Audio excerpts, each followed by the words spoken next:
اگر کسی شخص کو پتہ چل جائے نا کہ یہ سامنے والا پل میں نے گزرنا ہے تو اس پار میری اپنی جائیداد شروع ہو جائے گی، تو وہ پل گزرنا اس کے لیے مشکل نہیں رہتا۔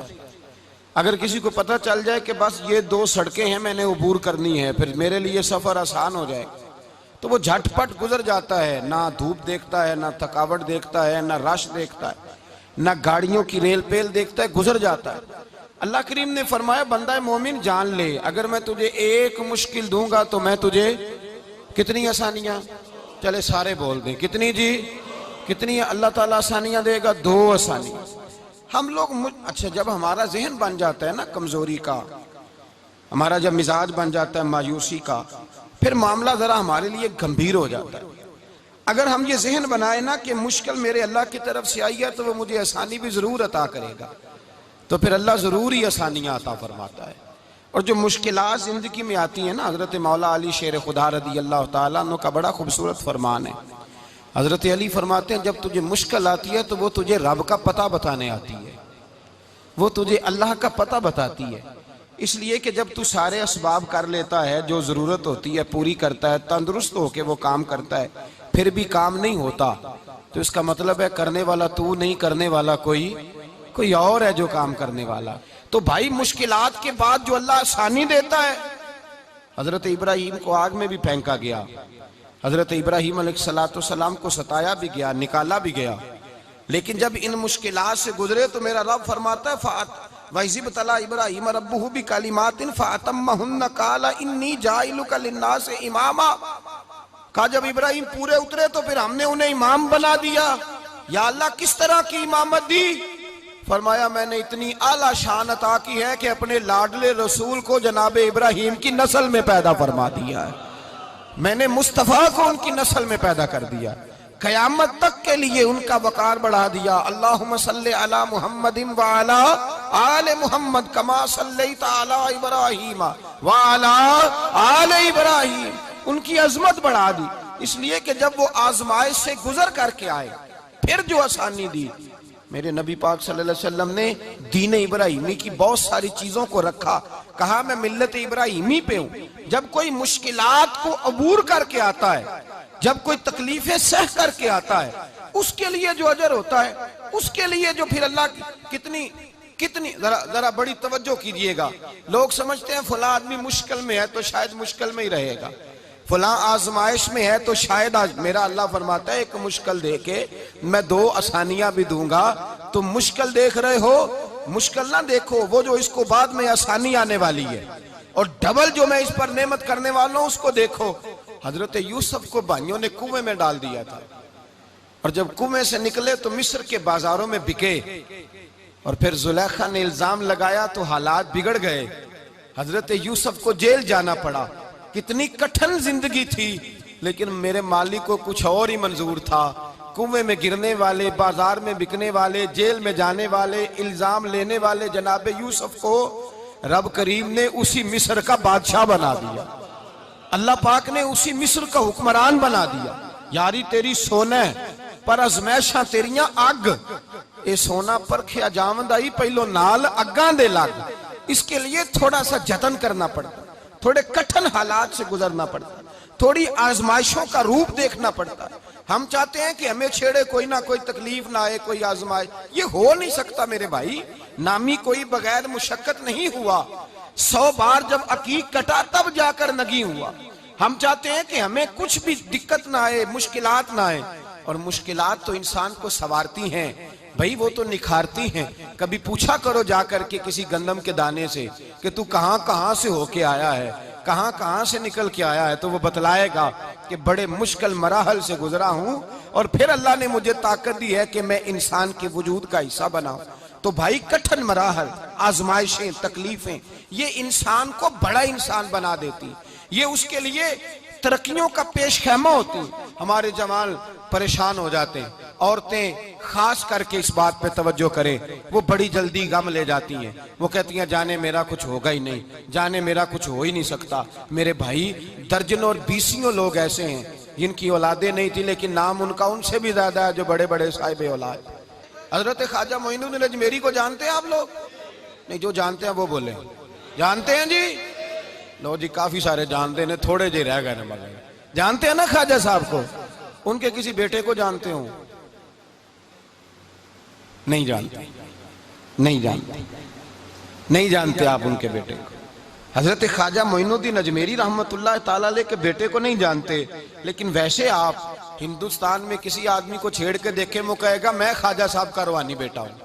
میرے بھائی یہاں لوگ پریشان ہو جاتے ہیں کہ اولاد ہوگی تو یہ ہوگا، فلاں ہوگا تو یہ ہوگا۔ بھائی ایسی کوئی بات نہیں۔ میرے پاس پیسے ہوتے تو میرا ابا بیماری سے فوت نہ ہوتا۔ جو مالدار ہوتے ہیں تو کیا وہ بچ جاتے ہیں؟ حضرت اسرائیل انہیں چھوڑ جاتے ہیں؟ او خدا کے بندے تو کیسی بات کر رہا ہے؟ یاد رکھ، یہ جو آزمائشیں ہوتی ہیں، یہ جو تکلیفیں ہوتی ہیں، یہ جو تھوڑے سے مشکل حالات ہوتے ہیں۔ حضرت یونس علیہ السلام کی دوستی ہوگی حضرت جبریل امین سے، تو جناب جبریل ملنے آئے۔ حضرت یونس علیہ السلام فرمانے لگے جبریل میرا دل کرتا ہے مجھے اس بندے کی ملاقات کرا جو اللہ کا سب سے زیادہ عبادت گزار بندہ ہے۔ حضرت جبریل امین لے گئے دور دور فلسطین کے علاقے میں، اور لے جا کر ایک بندے سے ملاقات کرائی جس کی دونوں آنکھیں بھی کوئی نہیں تھی، دونوں بازو بھی کوئی نہیں تھی، دونوں پیر بھی کوئی نہیں تھی، اور اس بندے کی زبان پر لفظ بڑا کیا جاری تھے، یا اللہ تیرا شکر ہے، یا اللہ تیرا، بول کے کہیے یا اللہ تیرا، اے اللہ تیرا شکر ہے۔ شکر شکر کر رہا تھا۔ حضرت جناب سیدنا یونس علیہ السلام کہنے لگے میں نے تجھے عبادت گزار کو ملانے کو کہا تھا، تو کہاں لے آیا؟ تو حضرت جبریل کہنے لگے یا یونس، یہ ہر چیز جانے کے باوجود اپنے رب کی رضا پہ راضی ہے۔ اس وقت دنیا میں نبیوں کے بعد جس سے اللہ سب سے زیادہ پیار کر رہا ہے وہ یہی بندہ ہے، یہ اپنے رب کی رضا پہ راضی ہے۔ مانا کہ جب اس حال میں راضی ہے تو بس ٹھیک ہو گیا، ٹھیک ہو گیا۔ وصل اچھا ہے نہ فراق اچھا ہے، بس جس حال میں محبوب رکھے وہی حال اچھا ہے۔ بس جس حال میں انہوں نے رکھا بات ٹھیک ہو گئی۔ اس میں اب انسان شکوا کرتے پھرے کہ یہ کس طرح ہے وہ کس طرح، اپنے آپ کو مطمئن رکھا۔ میرے بھائی یاد رکھیں آزمائشیں تکلیفیں آپ کو بڑا کرنے کے لیے آتی ہیں۔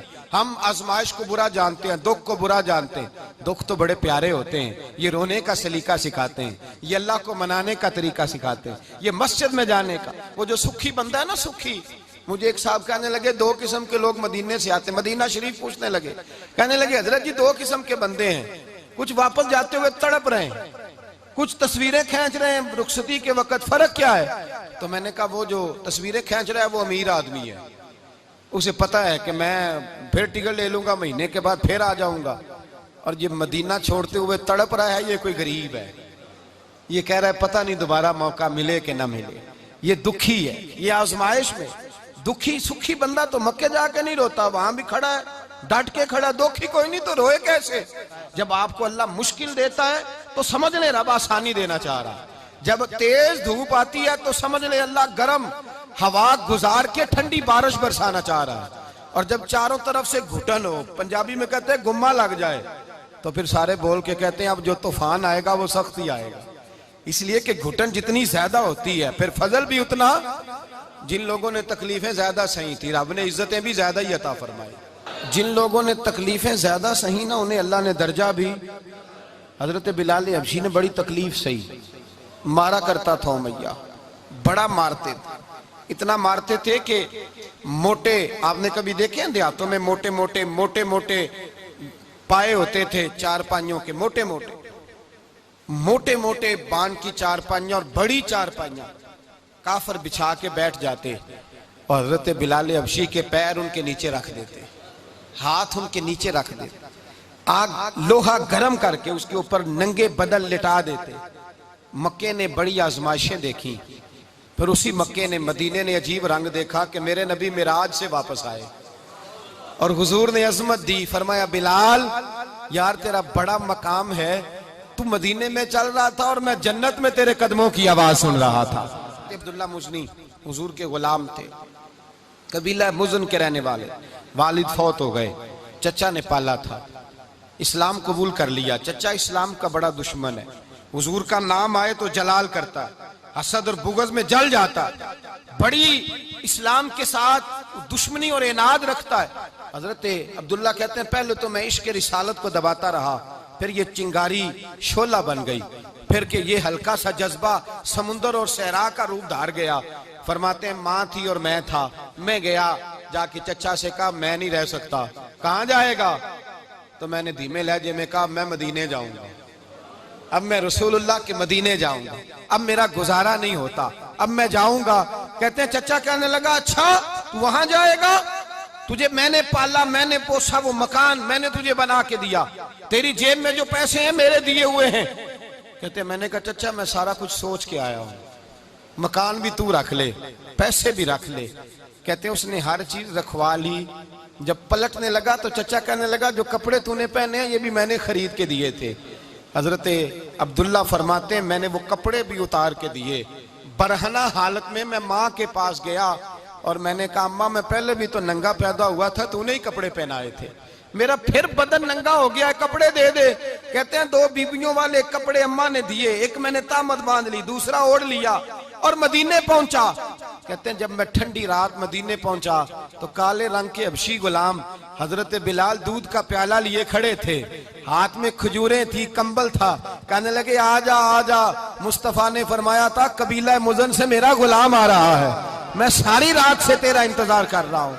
حضرت جناب سیدنا عبداللہ رضی اللہ تعالیٰ عنہ فرماتے ہیں میری مشکل آسان ہوئی.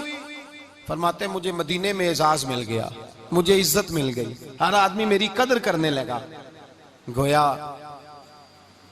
بزرگ کہتے ہیں کہ حضرت عبداللہ دعا کرنے لگے کہ اے اللہ تو نے مجھے بڑی شان دی ہے مصطفیٰ کی گود میں, اگر اسی رحمت کے چھاؤں میں پردہ کر جاؤں تو میری بات بن جائے گی. حضرت عبداللہ کا وصال بھی رسول اللہ کی گود میں ہی ہو گیا. گود میں نہ کوئی رشتہ دار, نہ کوئی تعلق دار, نہ کوئی ہمسایا اپنا, نہ کوئی چچا, نہ کوئی ماموں, شہر میں تنہا اسی کسے دے کچھ نہیں جے لگ دے, تے نہ کوئی ساڈا دردی. تنہائی جنازہ اٹھا تو اٹھانے والے کون ہیں؟ ابو بکر صدیق, فاروق اعظم, عثمان غنی, مولا علی, حسنین کریمین جنازے میں شامل. میرے رسول پاک صلی اللہ علیہ وسلم نے جنازہ پڑھایا. دیکھو مشکل کاٹی تھی تو آسانی کا رنگ دیکھو, آسانی کا انداز دیکھو. حضرت سیدنا ابو دردہ رضی اللہ تعالیٰ عنہ ارشاد فرماتے ہیں مدینے میں رواج تھا کہ جب قبر میں اتارنے لگتے تھے تو قریبی رشتہ دار اتارا کرتے تھے, پر عبداللہ کا تو رشتہ دار ہی کوئی نہیں تھا مدینے میں, کون اتارے؟ فرمایا جب قبر میں اترنے لگے تو حضرت ابو بکر صدیق اور حضرت عمر فاروق اتر گئے کہ ہم قبر میں اتارتے ہیں. رسول اللہ نے فرمایا تم باہر نکلو, تم کیوں قبر میں گئے ہو, باہر آؤ. کہتے ہم باہر آئے تو اللہ کے رسول اندر گئے. فرمایا کون کہتا ہے اس کا کوئی نہیں, میں جو موجود ہوں. کون کہتا ہے کوئی نہیں؟ فرمایا رکھو میرے ہاتھوں پہ. کہتے ہیں حضور کے دست مبارک پہ رکھا اور باہر کھڑے ہم رشک کرنے لگے کہ واہ اللہ تیرا آسانی دینے کا رنگ, آسانی. اس نے مشکل برداشت کی تو رب نے مصطفیٰ کے قدموں میں آسانیاں عطا فرمائی. پسے اور حضور نے قبر میں رکھا, نبی پاک نے. حضرت جناب سیدنا علی المرتضی شیر خدا کرم اللہ تعالی وجہ الکریم کی والدہ حضرت فاطمہ بنت اسد رضی اللہ تعالیٰ عنہ, حضرت علی کی والدہ, بڑا پیار کیا میرے نبی پاک کے ساتھ. حضور ان کے گھر میں رہے, ان کے گھر میں پرورش پائی. حضرت علی کہتے ہیں میری اماں پہلے رسول اللہ کا خیال رکھتی, غربتوں کے زمانے میں نبی پاک کا ساتھ دیا. مکہ مخالفت کرتا تو جناب فاطمہ حضور کا خیال رکھتی. فاطمہ بنت اسد بڑا پیار کیا, بڑی محبت کی مولا علی کی والدہ نے, ہر دکھ ہر تکلیف کاٹی, لیکن رسول کائنات صلی اللہ تعالی علیہ وسلم کا ساتھ نہ چھوڑا. اور یہاں تک روایات میں ملتا ہے کہ جناب فاطمہ الزہرا جب بیعہ کے ان کے گھر گئیں تو باہر سے سودا لا کے دیتی. حضرت فاطمہ سے بڑا پیار کرتی, بڑی محبت, مشکلات میں ساتھ دیا. جب وصال ہوا تو فرماتے ہیں کوہرام مچ گیا مدینے میں. لوگ منتیں کرتے تھے کہ حضور کا ایک بال مل جائے تو قبر میں بخشش کا سامان ہو جائے گا. رسول پاک نے فرمایا جب جناب علی کی والدہ کو غسل دے لو تو کفن پہنانے سے پہلے میرے پاس آنا. کہتے ہیں جب غسل دے لیا تو عرض کی حضور غسل ہو رہا ہے, کفن کا کیا کرنا ہے؟ حضور اندر گئے, قمیض بدلی اور جو کرتا پہنا ہوا تھا اتار کے دیا. فرمایا وہ علی کی ماں نہیں میری ماں ہے, اس نے میرے لیے بڑی تکلیفیں صحیح ہیں, بڑی مشکل دیکھی ہے. فرمایا اس طرح کرو میرے کرتے میں اسے کفن دو. حضور نے جنازہ پڑھایا, اپنے کرتا لباس مبارک میں کفن دلایا. پھر جب وہ دفن ہوئی تو حضور قبر پہ کھڑے ہوئے, کھڑے ہو کے فرمایا اے اللہ اپنے سارے نبیوں کے وسیلے سے اور میرے وسیلے سے میری اماں کی بخشش فرما دے. پھر جو آسانیاں ملی ان لوگوں کو تو ان کی قبروں تک آسانیاں ملی، پھر ان کو قیامت تک کے لیے آسانیاں ملی جنہوں نے مشکلات کو دیکھا۔ اور بھائی جو سوئے رہے، جو آرام کرتے رہے، جنہوں نے مناسب ہی نہ سمجھا کوئی کٹھن مرحلہ طے کرنا، جنہوں نے کہا نا نا نا نا ہم تو سکھ کے ساتھی ہیں، ہم تو سکون کے ساتھی ہیں، بھائی ہم تو سلوٹ کے ساتھی ہیں، جب موجیں لگیں گی تو دوڑ کے پہنچیں گے، کہیں گے ہمارا بھی تعلق بنتا ہے، ہماری بھی رشتہ داری ہوتی ہے، ہمارے بھی رابطے ہوتے ہیں، پھر دوڑ کر کے پہنچیں گے۔ اصل ساتھی وہ ہوتا ہے جو دکھ کا ساتھی ہوتا ہے، آزمائش کا ساتھ، مشکلات تجھے اونچا اڑاتی۔ حضرت سلمان فارسی کہتے ہیں میں نبی پاک کی تلاش میں نکلا تھا، حضور کی تلاش میں نکلا، اور میں نے کئی سال حضور کو ڈھونڈا، کبھی ایک دروازے، کبھی ایک دروازے، کبھی دوسرے دروازے، کبھی تیسرے دروازے۔ فرماتے ہیں میں شہزادہ تھا پر بکتا بکاتا مدینے آیا، میں نے نبی پاک کی تلاش میں یہودیوں کی غلامی بھی کی، تیری تلاش میں پھرا میں جنگل پہاڑ اور دشت میں۔ فرماتے ہیں بڑی تکلیف کاٹی، بڑی آزمائش دیکھی، لیکن اس دن مجھے سارے دکھ بھول گئے، اس دن میری ساری تکلیفیں آسانیوں میں بدل گئی، جس دن میرے نبی نے میرا بازو تھام کے کہا سلمان منا اہل البیت، فرمایا سلمان کو تو میں نے اپنی اہل بیت میں شامل کر لیا ہے۔ فرماتے اتنی بڑی فضیلت کہ میں رسول اللہ کے خاندان میں جا شامل ہوا۔ تو بھائی یاد رکھیں جب آپ کو مشکل آتی ہے تو آپ کو آسانی دینے کی